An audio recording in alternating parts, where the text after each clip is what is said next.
Welcome to the PIpeIQ Weekly AI Podcast, where we cover all the topics related to AI business acceleration. We are in the heart of Silicon Valley here at PIpeIQ headquarters in Palo Alto, California. This is podcast number 3. My name is Eric Nilsson. With me today, I have my co-host, Rajesh Karam. Today is Monday, October 21st, 2024. Rajesh, how you doing today? Hey, I'm doing great, Eric. I'm doing great. It was a nice day here. Not that I got much of a chance to go out, but it's always great to have nice sunny weather. It is a beautiful sunny day here in Palo Alto. We had that heat wave that happened two weeks ago, but now it's been chilly. Winter is here. We're coming into November pretty soon here, so just another 10 days and we'll be in the cold weather, and we're gonna have to turn the heat on. And I know that's tough for everybody across the U.S. where it's worse weather. I have a friend that came in from Chicago, and he's like, "Wow, Palo Alto, what a beautiful place." It's like, yeah, we get spoiled here, but it is beautiful. Yes. Silicon Valley is expensive. It's expensive to be here, but we do get nice weather, so we do like that. On the show today, we're going to talk about cognitive architecture for AI. I like to call it Act 2, right? Because it's like Act 1 was ChatGPT and OpenAI and all that, but now we're starting to get reasoning, right, in the models, right, and then cognitive capabilities in the models, and so that's kind of the next wave. So we're going to talk about that today. Before we get to cognitive architecture and how it applies to business services, let's talk a little bit about the news. What's been happening? Yeah, I mean, I think some big things came in. Just I think earlier today, Stripe made a $1.1 billion acquisition. That's more around crypto, and they acquired a company called Bridge. And yeah, that's just for stablecoin payments, right, across in their infra. So that's kind of bullish for crypto for sure. On the AI front, Perplexity is raising a new round, $500 million. Raising $500 million at a $9 billion valuation, which I believe is double the valuation that it got about just 8 months ago. So, now, is this coming from Silicon Valley, or is this coming from Wall Street? Where is this? Where is the VC money? Where are they located, and where's this money coming from? Yeah, I mean, I think obviously these large rounds need heavyweight players, right? And as far as I mean, Stripe's acquisition is concerned, for example, I mean, a lot of the investors in Stripe in their previous last round, for example, they haven't gone public yet, even though they can, right? Those investors are late stage investors. I don't know if Fidelity is the investor, for example, but like Fidelity, T. Rowe Price, these heavyweight. So these are the big guys. Wall Street, Wall Street right? Guys, like Wall Street or private playing equity, in this space. Yeah. So those are kind of the players. But I think Perplexity, of course, we'll have to see who these guys are. But yeah, obviously people with very deep pockets, right? And some of the traditional venture investors also have a ton of dry powder, right? Even and Reason, some of these folks have raised money for late stage rounds, specifically funds devoted to late stage investments. So I think that's kind of where Got it. Got it. All right. Yeah. What else is going on? Yeah. So, I mean, I think that's big actually for Perplexity, because I mean, I think there's been some skepticism around, hey, is that an effective engine? How does it do, etc. So, I mean, this is a little bit of a downer for Google for sure, right? I mean, just kind of eating into the search share.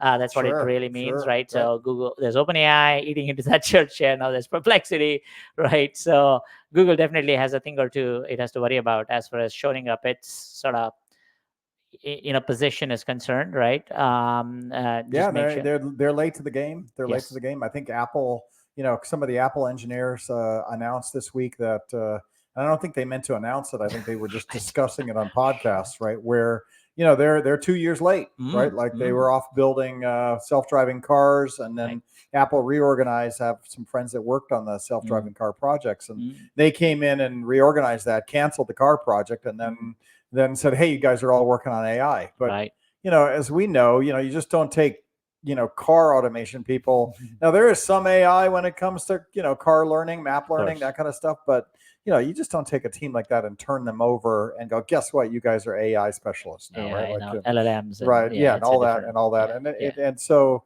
as Google and Apple find themselves really behind, some of the leaders in AI, right? And now you look at the money that's going to the greenfield new players, right? That's going to put pressure on Google, no question. Absolutely going to put pressure on Google. And I mean, Apple, I mean, at least from Steve Jobs days, it's had a reputation for coming up from behind and releasing these amazing products, right? So we'll have to see what they're able to do this time around. I mean, they've had Siri for over 10 years now. They do make a lot of money, Captain. Like they're like they make a lot of billions every quarter. So it reminds me of Apple's like the Microsoft, right? If you look at how much profit they make every quarter, right? Like they could own all of the AI companies if they really want to. They could just go on a buying spree and buy everybody, right? Because that's how much money they make. Yeah, they're tremendous. I mean, tremendous cash flow machine, undoubtedly. Yeah. So, I mean, they can go and hire all of these. I think bigger companies have a capability to hire this top-notch talent, and this top-notch talent, of course, has choices in terms of where they work. So there's definitely a talent war as well, kind of underneath. But so we have that. We have Perplexity. I mean, another one just around copyright and infringement, and some of the stuff that we would expect to see, just coinciding with this fundraise. Might have been a PR move, but News Corp decided to sue Perplexity for basically the claim is that, hey, you're taking away our revenues. And essentially what that means from a technical standpoint, I think there's a lot of scraping going on, and Perplexity, right? Like not driving traffic. Who owns this IP that's ending up in the LLMs? All the information. Exactly. Right. Like if I'm serving up. Go after that. We were having a conversation about this last week as well, or this week, around coding and like who really owns that code, right? When you're using AI to write the code, and everybody's using Copilot and all that, like who actually owns the results of that code? That's true. That's true. I mean, there's going to be some very interesting IP sort of outcomes over the next few years, especially around creative professions, and coding could very well fall in that, right? Like, so if something is not in the open source domain, right? Yeah, if it's it's being used in some form or fashion. So there's going to be something. But speaking of falling behind, Google and Apple, where we were talking about that, like the topic for today's podcast is the cognitive layer for AI, right? And like this is what we call Act 2 in AI, right? Where the Act 1 was ChatGPT, serial answers, right? Very structured, right? Then when you start doing reasoning layers and cognitive layers, right? Well, that's an Act 2. That's making your AI much smarter, and you just don't jump into AI, and start writing the generation 2, right? It takes a while to learn how to do this, right? And so Google and Apple might be jumping in, but they're probably still on, Act 1, right? Which is just serial answer, right? Do the LM, get the answer back. But when you start looking at the Sequoia article that we're going to talk about, like they're really talking about, no, the next generation is already here, and your engineers, are now 2 years behind if you're just getting started. Right. I mean, I think to be sort of in Google and Apple's defense, I mean, these guys have such massive user base already, right? Billions of users, and so obviously they have to. The whole sort of incumbent, innovator's dilemma is always coming into play. While ChatGPT or Perplexity doesn't have to worry about all of that, pretty much, right? So they are starting from a different base. So their ability to innovate, like Perplexity OpenAI, is of a totally different order, I would imagine, right? So even with the same access to talent, for that matter, I mean, as we know, the thing I would say about Apple is that they're good at getting business value, right? So some of the people get lost in the technology, right? Where Apple, I don't know about Google. Google gets lost in the technology, but Apple's very good at understanding what the customer need is, and then building something that appeals to the customer need or a business value. So they do have that going for them. Right? They do. I mean, just like tremendous UI UX capabilities, right? Like just what they're able to produce, and that goes to value, business value. I mean, user value, right? Yeah. I mean, because we get caught up in AI, but we have to remember that it's also a business value. Right. And I got to say that this week in the news, where I got to listen to CIO for Broadcom, which where I work, when I'm not podcasting, he's talking about AI projects, and he's got public videos out there, and he's talking about where they invest and where they don't, and he coined a term which I thought was interesting, which is AI stands for what did I say? Always investigating. Always investigating, right? Like where Right. nobody really knows what the business value is yet, or there's Right. a lot of technologists that are actually working Right. in AI engines, whether it's LLMs or the cognitive layer and the reasoning layer, and where does the business value come, right? And Yeah. well, you're always investigating AI. You're always investigating what you're actually trying to build, right? And Yes. what you're trying to get out of that system. So Yeah. there is a little of that as well as we come. New technology doesn't necessarily mean business value. No, right? not So, at all, not at right. all. And I think how you think about business value is going to differ if you're an SMB, mid-market player, or enterprise player, right? So I think with enterprise space, I mean, there's a bunch of different projects going on, and just like a VC portfolio kind of thing, you probably, a lot of them may not work out, but some of them are going to give outstanding sort of value, create outstanding value for the company, right? So there is definitely that, and we are currently in that phase where I think organizations are throwing, I mean, in a good way, right? Like throwing a lot of money at these AI projects. But I think what we are going to be seeing is that if you're a SMB or a mid-market buyer, right, you're going to be in the market to buy tools, not projects, right? Right. For an enterprise, it's more on projects. And if we go with what Gardner is saying, I think we are in the middle of the, sort of in the hype cycle, right? We are in the sort of middle of the curve, right? So we have not yet hit the trough, and potentially we'll hit the trough in 2026. Yeah. What did you call it when you hit the trough? You hit the trough of disillusionment. Yes, Yeah, that's a yeah. trough of disillusionment, because yeah. you're always investigating, and pretty Yeah. soon you look at the number of POCs you had running That's right. and how many dollars you actually spend, and you get delusioned because you're like, we haven't got anything out of this, right? So Right. it is interesting. Yes, it is interesting. So I'm sure, right? I mean, if things the way they are going, and then this is true of a lot of technology cycles, right? So it could definitely go to that point, but the whole thing is, after that trough of disillusionment, you're then going to see a gradual uptake, and then things are going to stabilize from a technology standpoint. So I think there's a lot of scope. Again, the considerations for mid-market players or SMB folks is going to be slightly different. So at the end of the day, it's all about value. anything else in the news before we get to the main topics? No, I think that's a good roundup for now. All right. Well, good Honestly. jumping off point. Yeah. So what we want to do is talk about the Sequoia article, right? So Mm. Sequoia has produced a pretty interesting article that created some buzz Mm. around the cognitive layers, right? The reasoning layer and the cognitive layer are now maturing, and what that article is really pointing at is, the machine learning AI was all about just giving back responses, right? That's and right. It wasn't doing a lot of thinking, right? You either had it in the model or You didn't, right? Yeah, And then that was what you got, right? Right. Where now the act two of this is architecting the cognitive layer and the reasoning layer that come together, that actually then, the longer it thinks, the smarter it gets, right? Like, is that what that article is really getting at? Yeah, I mean, I think so. I think this is the act two is around agents, right? And swarm of agents, like agent orchestration, right? Like, so how will multiple agents work together to do something? And if multiple agents have to work, and even if one agent has to do, I think there has to be strong reasoning capability. And that reasoning capability, the unlock, is with the latest model, what is called Strawberry, or what is called Q previously, right? So this is the O1 model, right? So that update, I think, from OpenAI is really opening up some new possibilities, right?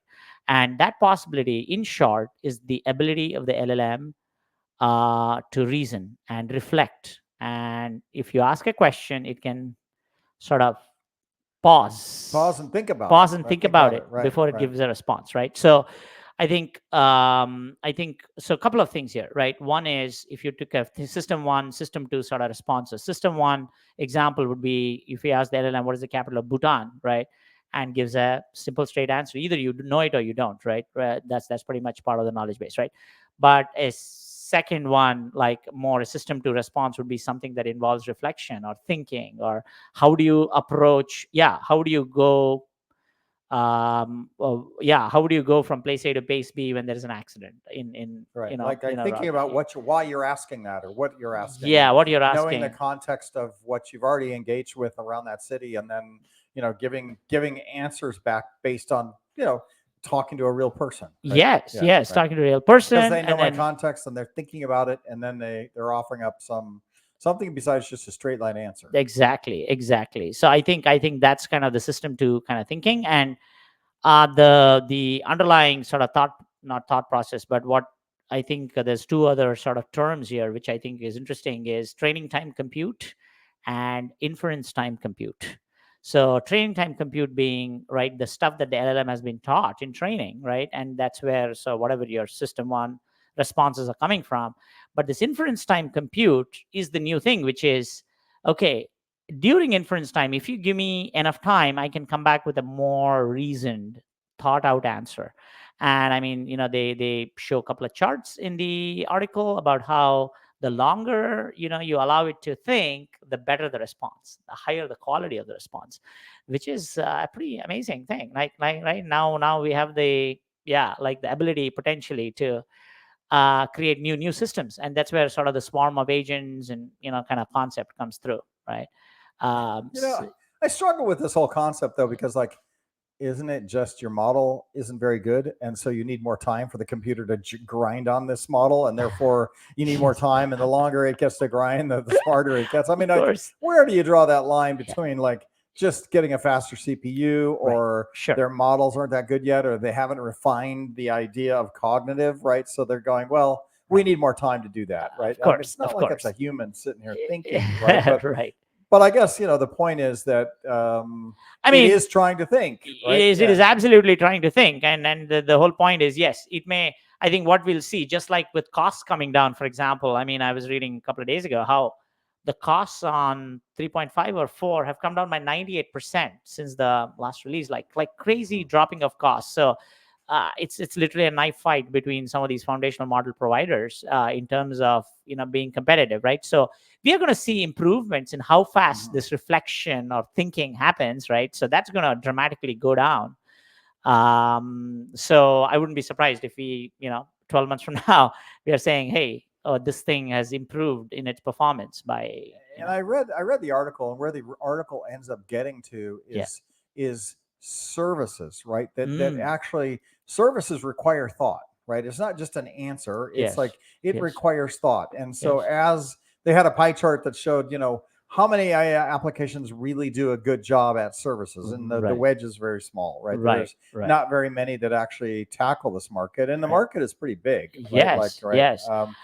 Yeah, I think. Yeah. Go ahead. Finish. No, Actually. I'll just say, so where the article went was, as we get cognitive capabilities, right? Right. You can actually target the service industry, right? Which is whatever $10 trillion market, market cap of, or total addressable market, where people are answering questions on phone calls, whether they're engaged with you know, other services that you have to do. Now, if the AI can think, it's better at replacing these people, right? Or Right. augmenting these Right. people, right? And Right. so it seems like that's where they were going. And they were like showing you kind of what services are out there, how big the market is, and how this act two will start to go after these type of solutions. That's right. That's right. I think so. So if one were to sort of zoom out, Pete Flint of NFX, I think, first sort of coined or thought of this notion that, hey, there's a bunch of companies that are saying, hey, we're going to create autonomous employees, right? That are basically going to replace that particular person who's in that function, versus some others selling AI as a software, right? So now, I mean, essentially, if we were to think of that dichotomy, it's not really a dichotomy. It's more of a continuum. It's a spectrum, right? Really, that's how it is. And we're not going to get any sort of autonomous function anytime soon. Like, it's a spectrum again, and we'll slowly probably get to that, right? But the point here is that we have, for the last 20-25 years, we've been thinking of, or 15-20 years, is software as a service, which is we build software and use that, right, off the cloud, and you pay for what you use, kind of thing, right? Now it's being flipped on the head, and just kind of an interesting the wording, but service as a software. And I think the thought process here is that, hey, these agentic capabilities actually can do more complicated things, not just routine tasks. So I think that is where this, the diagram of saying, hey, like the current B2B SaaS software market, right, or cloud software market is, I don't know, 400 billion, right? While overall it's 650 billion, basically including on-prem stuff, right? Now, if you think about salaries for people and so on, that's like a $10 trillion market. So Right. the point is, AI has barely scratched the surface of that $10 trillion market. And there is an opportunity here that it will potentially take on some of these things. So really the level of automation and the orchestration of flows, I mean, could go to an entirely different level. That's kind of the premise, I think, right? Yeah, I And it's think I struggle with it at the beginning, but I think I understand it now. It's really not service as a software; it's service as software, right? Like service as software. software, Yeah, right? Like yeah, where it's yeah, just like yeah.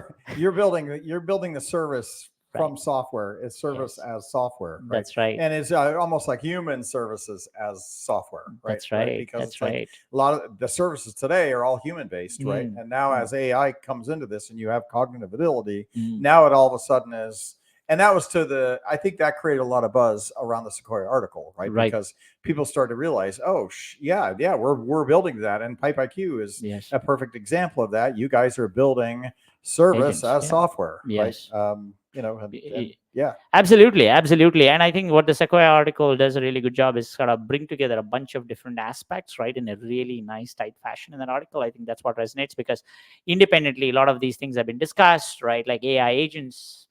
I mean, either LangChain frameworks, right, LangChain mhm, or DSPY or other things have been around for about, AutoGPT, in the very earliest beginnings for about whatever, 12 months, 18 months, something like that, right? So I think, but now the fact that a foundational model democratizes some of these agentic capabilities kind of interesting, right? right. Now, a bunch of developers can go and build on some of these things. And it's Yeah. also flipped up. When I think of agents, I Hmm. think of monitoring agents that are installed on computers, Oh, right, yeah. to look for data and look at Right. what's actually happening, and then reporting back. Right. But in this sense, agents are really the things that are going to do work Correct. out on the internet, whether by consuming APIs to send mail or to do different functions. Right. These agents are almost the backwards of monitoring agents, but in fact get things done agents, right? And Correct. then you're writing these agents for whatever, whether they're a Zoom call or a pizza Yeah. delivery agent or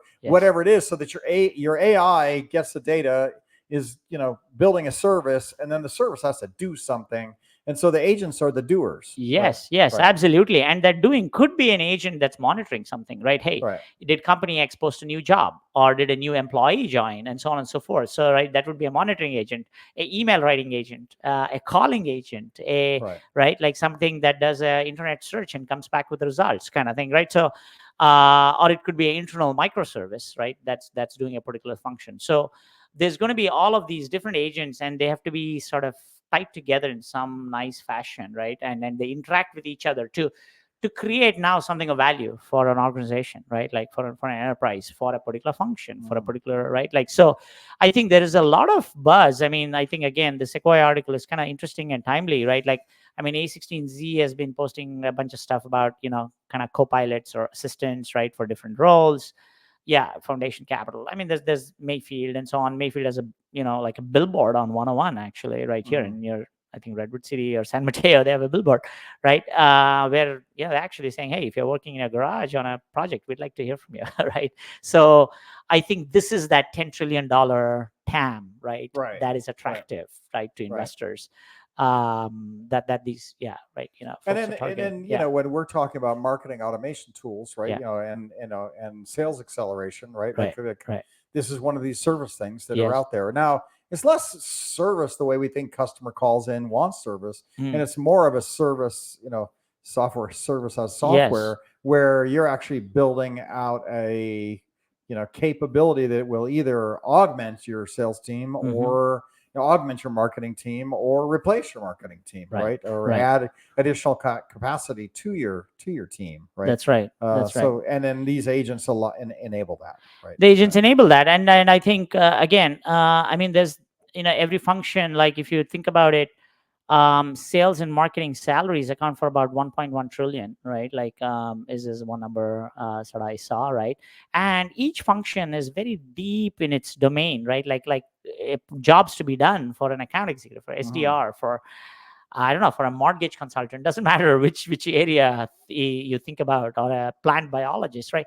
They are doing very, very specific things. If you have to build agent or a agentic framework for one of these folks or an assistant, you have to really understand what does this person do on a day-to-day basis, and go and kind of automate that, so to speak, right? And as the sales process Yeah.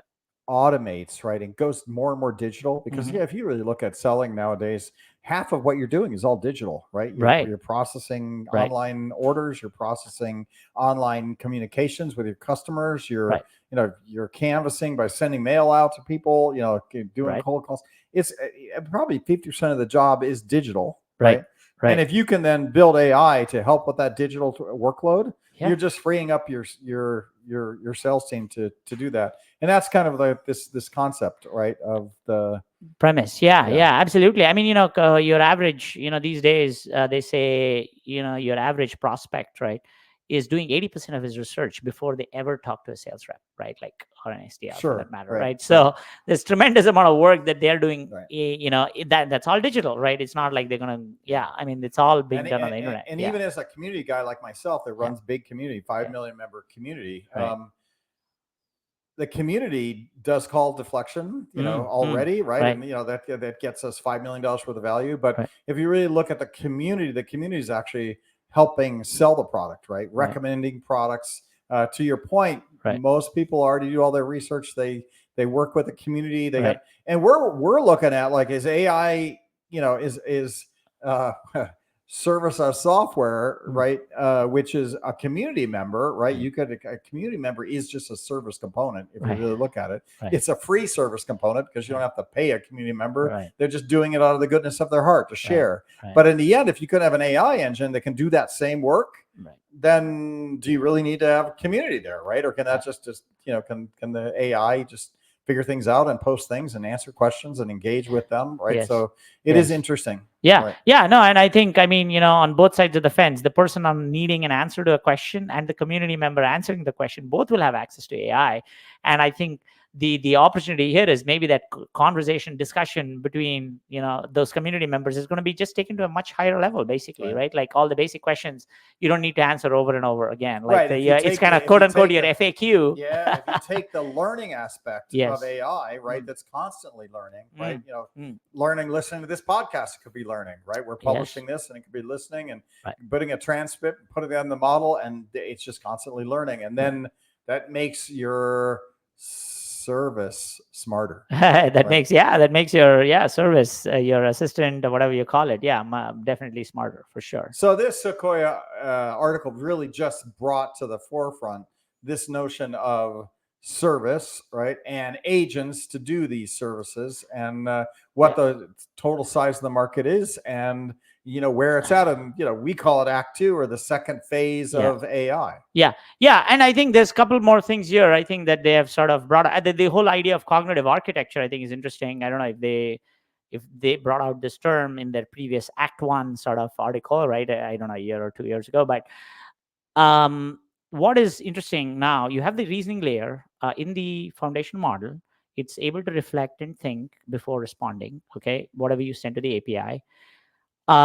Now, the other point the article makes, and it's great for folks like PIpeIQ, is that the real world is messy. Enterprises, right, need not cookie cutter answers. In the sense, foundational models, right, by their very nature, are general purpose machines, right?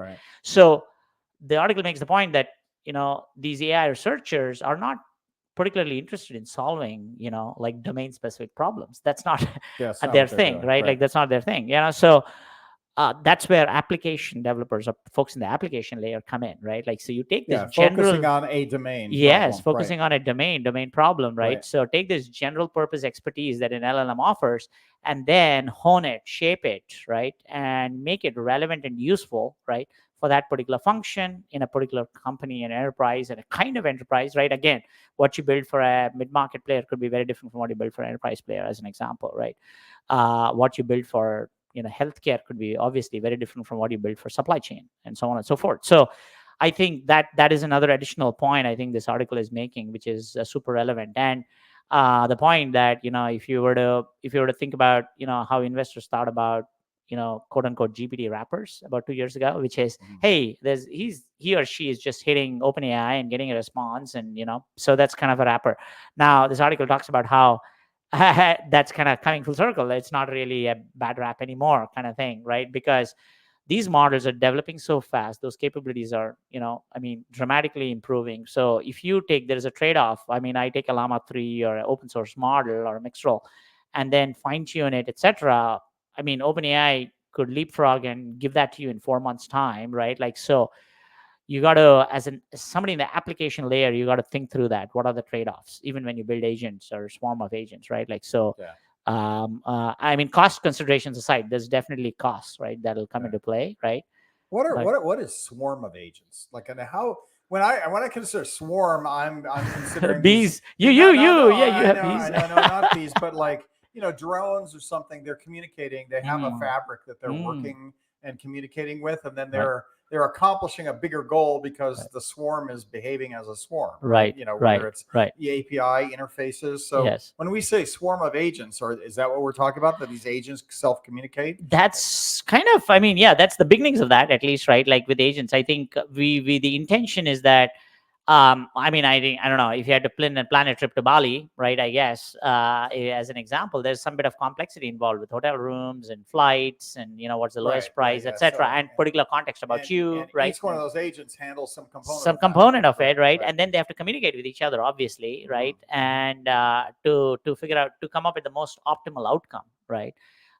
So that is, I mean, yeah. So I think swarm, of course, is kind of buzzy. It's a nice, interesting word, but really, it's a fun word. word, It right? means a lot But to I think people. Right, orchestration, right. is more straightforward, right? Yeah, Yeah, it's a bunch of, yeah, yeah, orchestrated agents. Right, yes, orchestrated right. agents. You're So right. there's Swarm is a better word. so, Not the swarm of the agents. swarms Right. more of the agents. Yeah. Solving a domain specific problem. Problem. Right, and Yeah, there's yeah. multiple components of that then Yes, make that all come together. that's Right. right. That's right. Right. Versus your serial chat GPT, where I just go, write me a legal document that, Mm, for Santa Clara County, right? And right. oh, I get this legal document and Right. it's very serial, and there isn't a lot of cognitive thinking around that. It's just regurgitating what it's gathered Gathered from a and government world somewhere, and I right. give it some parameters that, Santa Clara County, whatever. Right. But when you start looking at bigger services, right, then you need Well, these agents that are applied,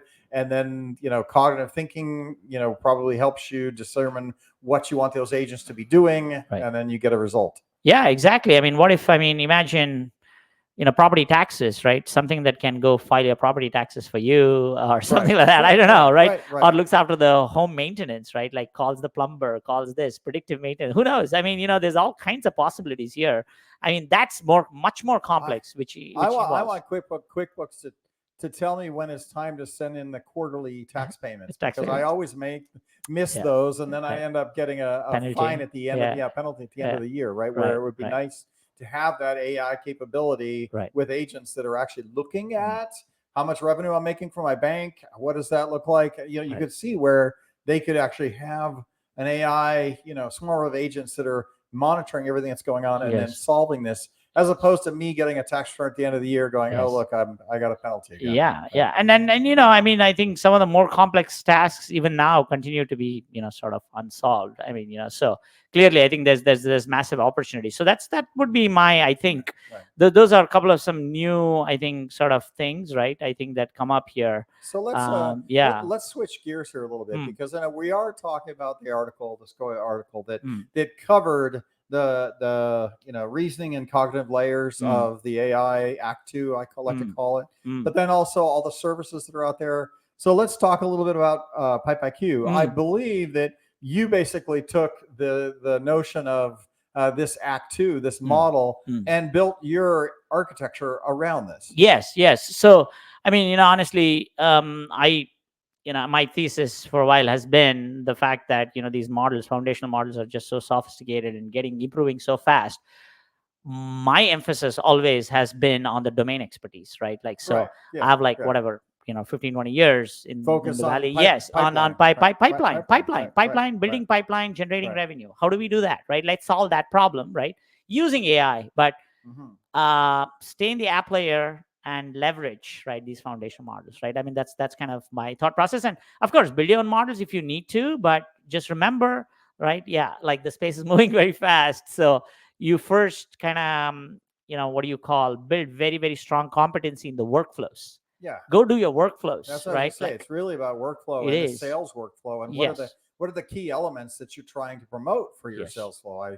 I talk about selling my honey, right? And Right. like I've learned that in order to sell honey effectively, you want to have 3 flavors. You put them out in bowls, you invite customers to taste them, and I guarantee you, if they taste 1 or 2 or 3, they're going to at least buy their favorite, and sometimes they buy all 3, right? And you're like, you triple your sales just by having the right engagement with your customers, right? And so that's different per sales process. So you do have to either build a model, learn, make the model, create the right agents, and then build some cognitive, process around that workflow. Yes, absolutely. I mean, in this farmers market example you're giving, if Square were to build a bunch of agents or something around their POS reader where the person, they'd have to think deeply about, okay, how does a seller in a farmers market, do their thing, right? Like, so I think that's super important. But yes, so in PIpeIQ's case, we have thought deeply about, a couple of key roles, right? We have started with the SDR, or sales development rep, right?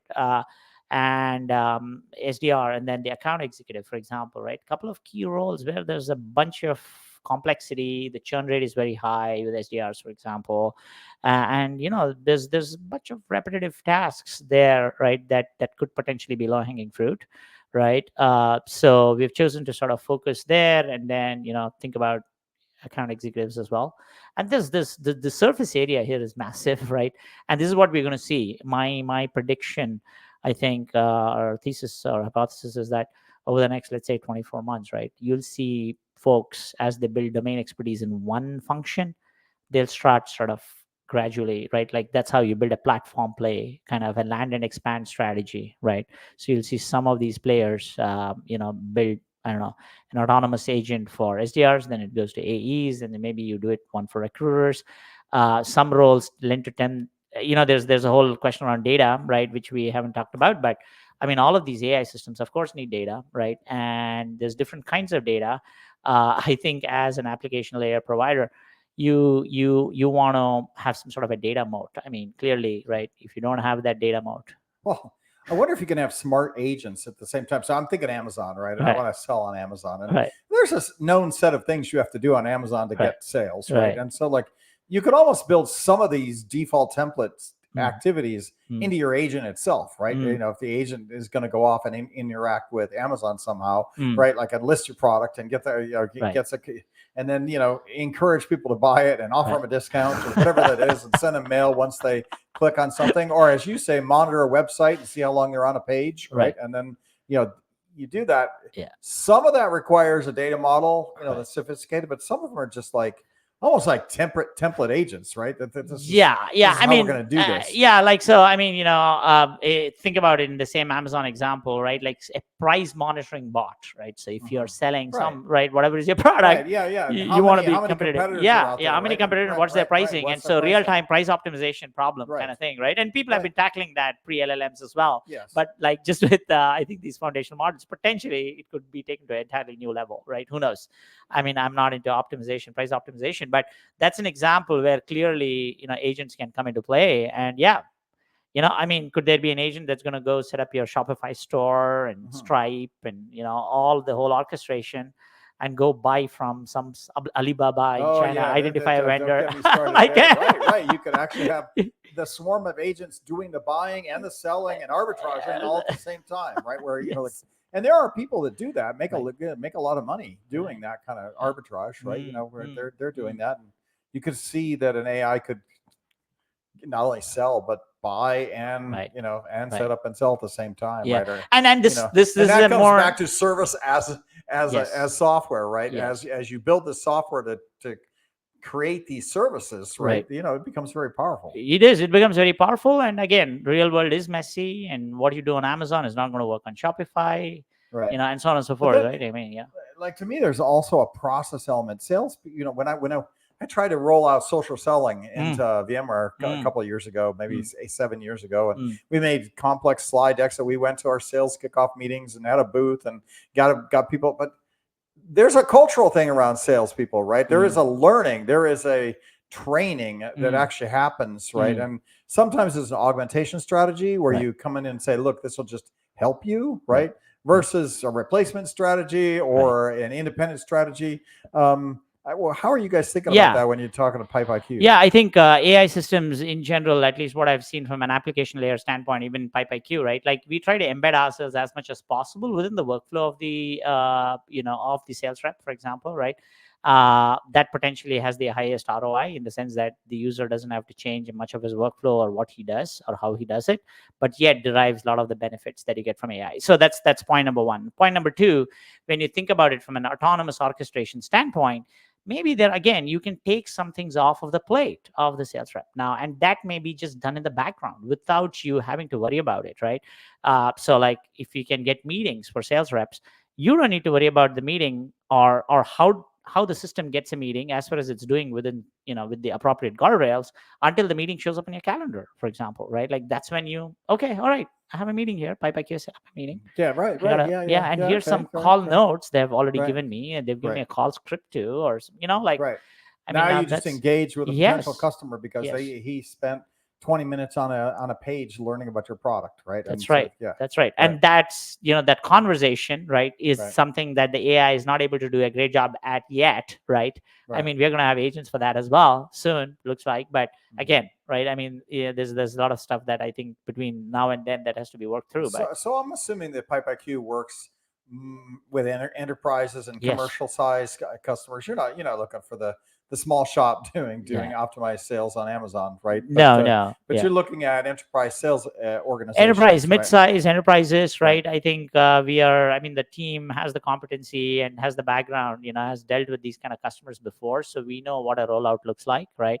For a mid-size or an enterprise customer, absolutely. And we'll eventually probably have even a PLG sort of strategy where it's a land and expand, and you come and start, right? Hey, maybe there's one person from. Do you guys get into PipeIQ? Like you're smart at pipeline management, right? And there is AI obviously that's there, but do you engage with customers to do like an analysis, right, of what they've got and where the low hanging fruit is? Absolutely. Yeah. I mean, we do assessments. We are happy to do assessments. Anybody, listening to the podcast, I mean, if we, happy to do an assessment, look at what's working, what's not, conversion rates, what's the conversion rate, waterfall, right? Where's leakage potentially, right? Even top of funnel, right? I mean, some smaller folks don't have a pipeline at all, or there's nothing much set up, or maybe you just raised money and things like that. So depends, right? Like different companies are in different stages of the journey, right? Some more mature, some less mature, but well, I got to imagine all sales orgs are looking to optimize and get more out of their sales team or reduce spend, right? It's a tight market, tight economy. Right. So anywhere you can reduce spend and get more out of less is kind of what we're doing every year. You come into a 2025 budget planning session, and we're trying to figure out what we could do to get. And there was this game I played, right? I went to a leadership conference, right? And the leadership conference divided us up into like teams of 6, right? There were like 100 people on this leadership offsite we did up in San Francisco, and then they gave us dollar amounts, right, for the budget next year for the whole company, right? You had to figure out what kind of recruiting you want for your human resource function, how much finance you want to do, how much debt service you want to pay down, but also then special projects, right? Like where do you want to invest to optimize your sales team, right? Where do you want to invest in engineering to get better function so that it's easier to sell? And it was all about making those bets, and then we'd run it through a simulator to see like how well you did, right? Like, did you increase sales, right? That's all of what it is. Did you increase profit margin, right? Did you have, you could do cost constraining projects, right, and put some money, but you had a finite number of chips, right, that you had to place your bets on the different functions in your organization. And I would say that's kind of going into 2025 planning, where if you do want to have a project that is, let's get more out of our sales team, using AI to do that, do an analysis of what your workflow is already, where are there places to optimize, and does AI actually play a part in that?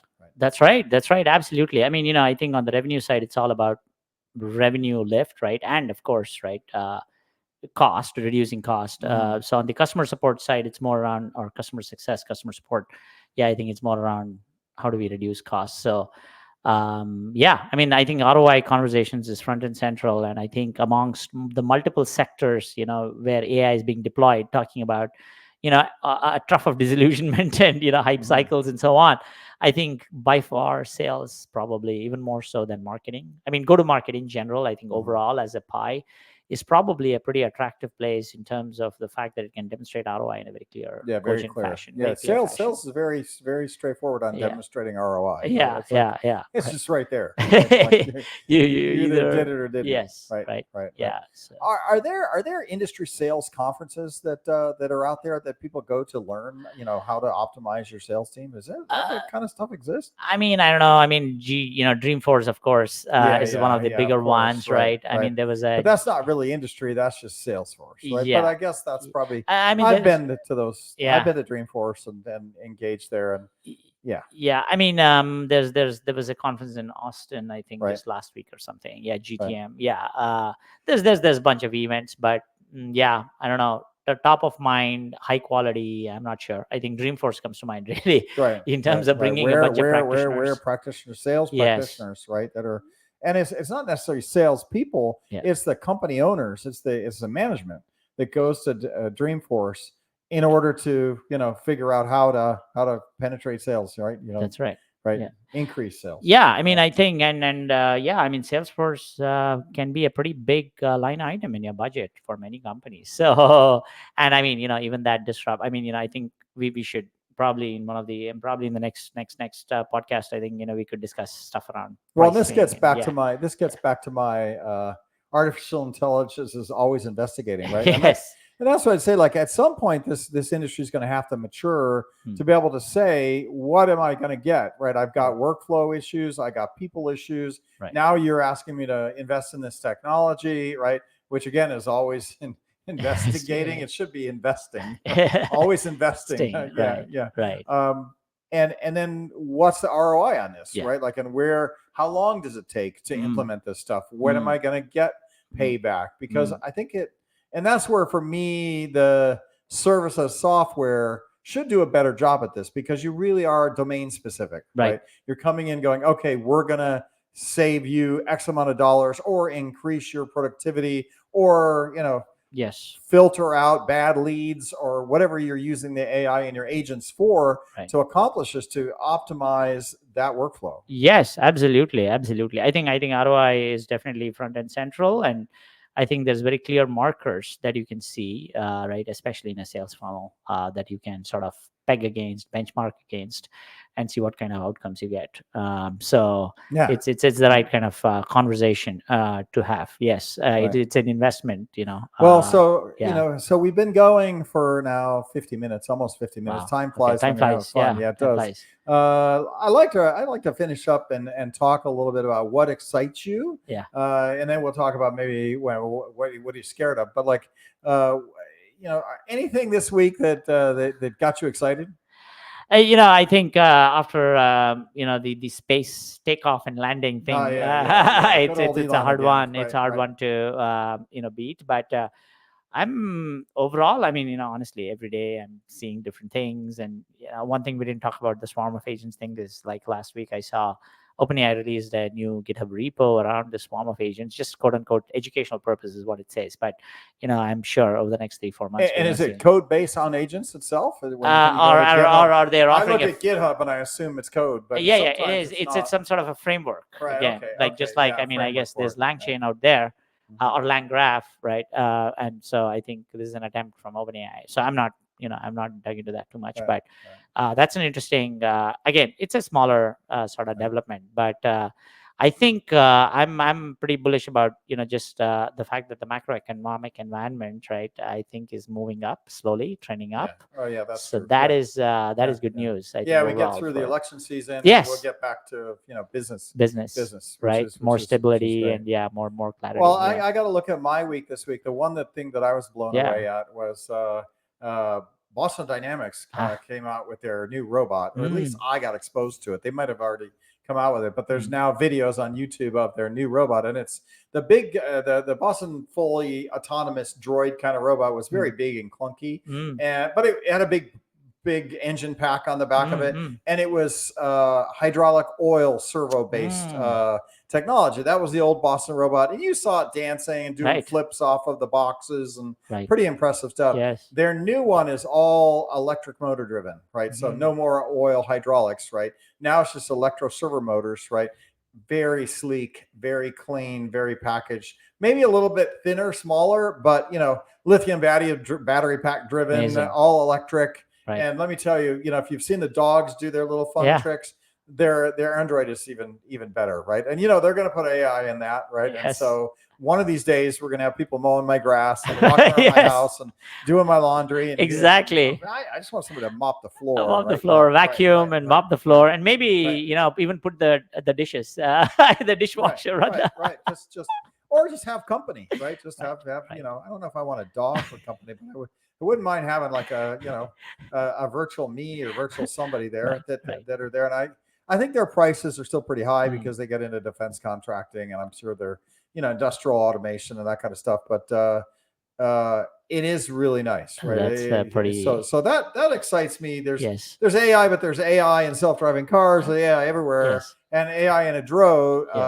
Drone security is a big market for that now, right? Like they use a lot of the dogs for security, but now you got an Android that can walk around. That's good. That's going to be fun. Right? Yeah, so, that's another the whole robots thing. I think is pretty cool actually. And then I'm thinking of a whole sales team, and they're just all droids sitting there. And they got PIpeIQ, and they're using it to close deals. Right? Well, I don't know. Even we don't need hardware robots; just software robots is good enough. That doesn't seem as much fun, right? Like I think we have to have a sweatshop. Physical.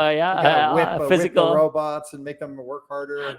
Tell them they're not going to get their robot bonus without closing more deals. Right. Yeah. So that excites me. That's cool. My biggest fear. I'll start with my fear first, which is like, how are we all going to end up having jobs, right? Because if you really look at the service industry, which is whatever you say, 5 trillion, 10 trillion, I don't know what number you said. Right. But that's where we make our living, right? Like, we are in marketing, right? Or I'm in marketing, and then I work with sales, and we do sales enablement. And like, if we start automating this, like, are we going to all have to have a basic income, right? UBI, like universal basic income. Right?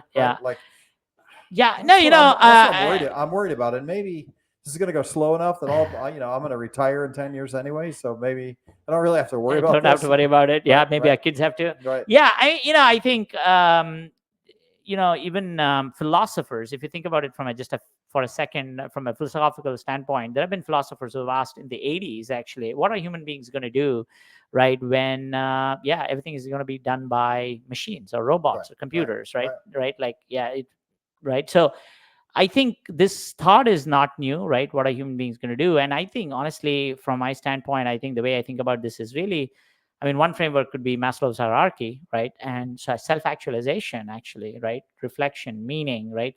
I think human beings potentially could kind of spend more and more time on that. And yes, there's of course an angle around, UBI or, yes. I guess I shouldn't really worry too much about it as long as I'm off the back of the floor. Yes. I'll find something else to do. Yes. Right? Like I'm sure I can find something else to do. Right? They can mow my grass, pick my tomatoes out of the garden, and my God. do all that well, that you can do. Maybe that'll be artisanal.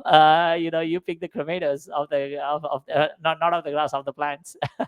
And that's the other thing. They won't go to sleep, right? So like then they'll always be up. They'll always be doing something, right? I guess you have to recharge them, but that's about it. So does anything pop into your mind this week? No, challenges challenging. I think at PIpeIQ we're continuing to build, right, and talk to customers. That's the most important part, right? So talking to customers, learning from them, and just understanding different markets and different dynamics, because the data structures.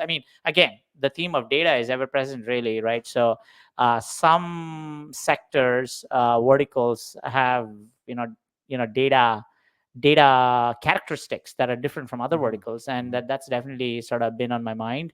But that's not specifically what's keeping me up at night, fortunately. So Good. That's a good thing. Good. Running a startup as it is a roller coaster ride, anyways. So So this is podcast number 3, Yes. right? And we're coming up at the top of the hour. Yeah. So first comment is thanks for everybody making it to Yes, the end. thank you. I appreciate listening. I hope you're enjoying it. I hope you're learning a couple things. Right. Where can people subscribe to this podcast? If you see it on LinkedIn, I don't think you can subscribe to LinkedIn, right? So you can where follow are- me. where- Yeah, where you are can putting it? follow PipeIQ on LinkedIn. You can follow me, Rajesh Kadam, on LinkedIn. Those are 2 things you can do, and you'll probably get notified about upcoming episodes. Number 1. 2, you can follow us on Apple Podcasts or Spotify. Right, we are both Nice. on those, and then Right. I think we are on Those are- YouTube as well. Yeah, so okay, those are the big ones, which Yes. is Spotify and iTunes, right? And just look for PipeIQ Weekly AI Podcasts. Search for that title, you'll see us and give us a follow, right? Yes. Because and if you want to give us a like, that's even better, right? And subscribe and a notification. Hit the notification bell if you're on YouTube. Right. But we are streaming on all 3 of those, and we do this weekly, right? Yes. Where we'll cover the latest AI news, right? So that you can learn about what's actually happening over the week. There is so much happening, so much investment, so many announcements. Yeah. Everybody's talking about, because AI. the service wedge is getting bigger, right? Everybody's figuring out where to invest. And it's not just customers, it's providers, right? Yes. And it's VCs, it's everybody trying to get ahead of this. There's a little bit of a gold rush, if you will. It's going to change it. It reminds me of the internet, right? Like when the internet showed up, all of a sudden you could do online orders. Before that, there was no online orders. You had yellow pages, right? And I look at this now, and everybody's going, "Oh, this is going to reinvent how we do business, right? And how we engage with customers, right? And whether it's Notebook LM, which is like fake podcasters that are engaging with this, right? Or it's PipeIQ that's helping you engage with your customers and provide value to them. To everything. So no, this is great. I really enjoy these conversations, honestly. Like, so every week we're going to do them, Yes. and give us a link or a follow, and then I think those are the 2 things. LinkedIn, I think Twitter. Twitter we're not streaming yet, but we will. And my handle, I mean, I'm not super active on Twitter, but my handle on LinkedIn is on Twitter is the number 66 and my last name KADAM. So 6. And then we're going to get the PipeIQ Twitter account. Yes, we'll set that up as well if you don't have one. Because what I like about Twitter, believe it or not, is just the conversational aspect. If you tweet at us, we'll tweet back at you, right? Like, and so if you have a question that we're live. We do these sessions live, but if you miss it, you can tweet at us, and we'll be there. Absolutely. Way to have a conversation. Yes. Always looking for conversations. I think with our. You can also put comments on LinkedIn, right? But it's a little less conversational, right? Where Twitter actually, you can have quite a bit of conversation really quickly with a lot of people, right? Because you get a lot of followers, then away you go. So look for PipeIQ there, and and then we'll be back again next week. Next week, I think we're going to talk about the cost for customers for solutions, right? Like it shouldn't always be AI. Always investigating. It should be. It should be ROI, right? And we'll have an ROI conversation. So when you're looking at your business and your workflow for sales, you can look at milestones. How long will it take? How much should it cost you? And what do you get out of that, right? Like what's the ROI? ROI. Right? It's fair. I mean, that's exactly how you should be thinking about these things. We'll drill into some of that so that instead of it always investigating, we can say, always making money. Or helping you make money. Right. And optimizing, which is, I think there have been really good use cases for AI where they do get domain specific. Right. You can show where they're actually providing value, right? And some of the legal stuff for me is, when you go to ChatGPT and you ask for a legal document, it just does it. Right. Like if I were a lawyer right now, I'd be like, I better go figure out how to get that universal basic income, because right now I don't call my lawyer. I just go to ChatGPT and go, this county, this thing, where do I get my license? I need a business license, or I need this or that. And boy, it spits out that serial answer, right? It's amazing. So I think as we get into services, then understanding the ROI, and especially for pipeline acceleration, what are the costs? Yes. What is the workflow? What do you got to do training wise for that? So that's next week on episode 4. We'll cover the news. We'll talk some industry, and then we'll get into the cost of the industry, because it is interesting to see how much money ChatGPT is yeah. OpenAI I mean, getting, we can look at some high level like stuff around hyperscalers and what kind of costs, that'll be a fun conversation. Get you exposed to the basics of cost analysis for always investigating. Right. Sorry, It'll help us understand why NVIDIA's stock price is where it is. So. All right. Well, we've been at 60 minutes. Thanks a lot for enjoying it. We'll be back next week. And until then, everybody have a great rest of your week. Thank you. Thank you, folks.